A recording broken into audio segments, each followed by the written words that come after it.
This is Inside Indiana Business Radio on Demand for the morning of April 7th, 2023. I'm Wes Mills. Indianapolis-based Be Nimble Foundation has launched a new investment fund to help support startups and entrepreneurs coming from underserved populations, particularly Black and Brown-owned businesses. Be Nimble co-founder Jeff Williams says the new fund provides financial resources to those startups often overlooked by investors. Because as we knew, within our community, certainly we've been over-mentored, but with respect to funding, having that access and that network and that ecosystem to support us in that same rate, it was limited. So for us, it was really important for us to solve those problems with respect to capital investment. Be Nimble Foundation also offers career training and placement programs for those interested in working in the tech industry. Indiana's revenue collections for March once again outpaced the most recent estimate. The Indiana State Budget Agency said Thursday that general fund revenues last month totaled $1.5 billion, which was 4.6% above the December 2022 forecast and 2.5% higher than the same month last year.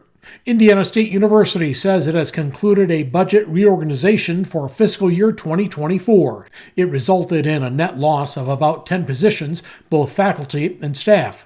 Last November, ISU President Deborah Curtis warned the university needed to cut $12 million from the 2023-24 budget amid dwindling enrollment.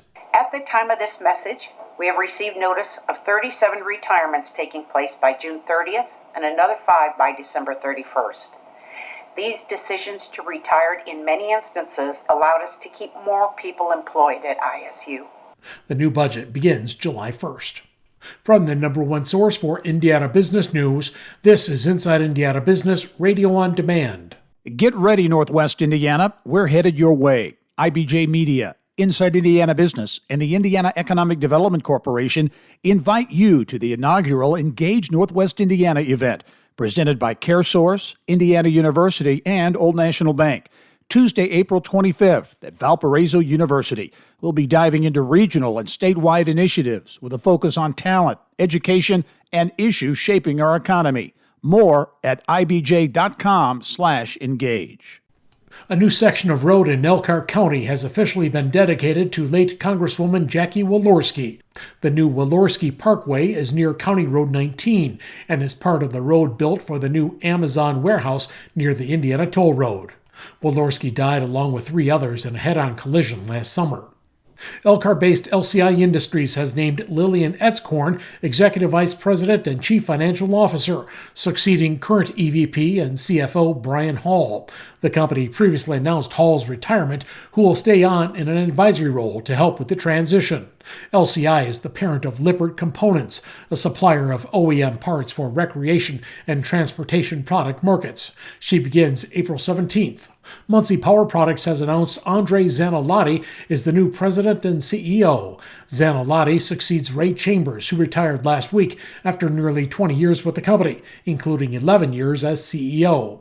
The company supplies mechanical, hydraulic, and electrical components for a variety of industries in North America. Former longtime rivals in the South Bend media market are now partners. WNDU-TV, the NBC affiliate, and the South Bend Tribune have announced a news-sharing collaboration. Beginning Monday, the TV station and the newspaper will share some content and partner on stories and special projects. I'm Wes Mills, Inside Indiana Business, Radio on Demand.